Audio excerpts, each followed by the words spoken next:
Breaking చూస్తున్న Bihar assembly ఎన్నికలపై రాహుల్ గాంధీ కీలక వ్యాఖ్యలు చేశారు. మహారాష్ట్ర తరహాలోనే బీహార్లో మ్యాచ్ ఫిక్సింగ్ జరగబోతుందంటూ ఆరోపించారు. బీజేపీ ఎన్నికల రిగ్గింగ్ చేస్తుందని, మ్యాచ్ ఫిక్సింగ్ దగ్గరగానే బీజేపీ కూటమి ఖాయమని కూడా రాహుల్ జోష్యం చెప్పారు. బీజేపీ ఎన్నికల్లో గెలవచ్చేమో కానీ వ్యవస్థలు దెబ్బతింటాయని తెలిపారు. ఫలితాలపై ప్రజలకు నమ్మకం సన్నగిలుతుందని ఆరోపణలు చేశారు. మ్యాచ్ ఫిక్సింగ్ 5 దశల్లో జరుగుతుందంటూ ఎక్స్లో రాహుల్ గాంధీ పోస్టు చేశారు.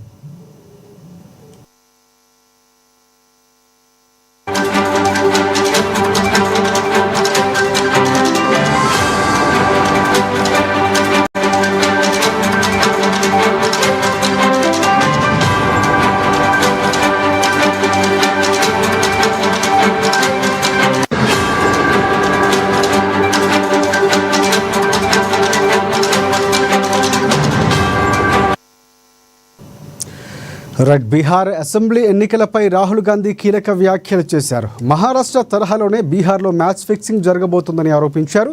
బీజేపీ ఎన్నికల రిగ్గింగ్ చేస్తుందని, మ్యాచ్ ఫిక్సింగ్ జరిగిన బీజేపీ ఓటమి ఖాయమని రాహుల్ జోష్యం చెప్పారు. బీజేపీ ఎన్నికల్లో గెలవచ్చేమో కానీ వ్యవస్థలు దెబ్బతింటాయని తెలిపారు. ఫలితాలపై ప్రజలకు నమ్మకం సన్నగిలుతుందని సంచలన ఆరోపణలు చేశారు రాహుల్. మ్యాచ్ ఫిక్సింగ్ 5 దశల్లో జరుగుతుందంటూ ఎక్స్లో రాహుల్ గాంధీ పోస్ట్ చేశారు.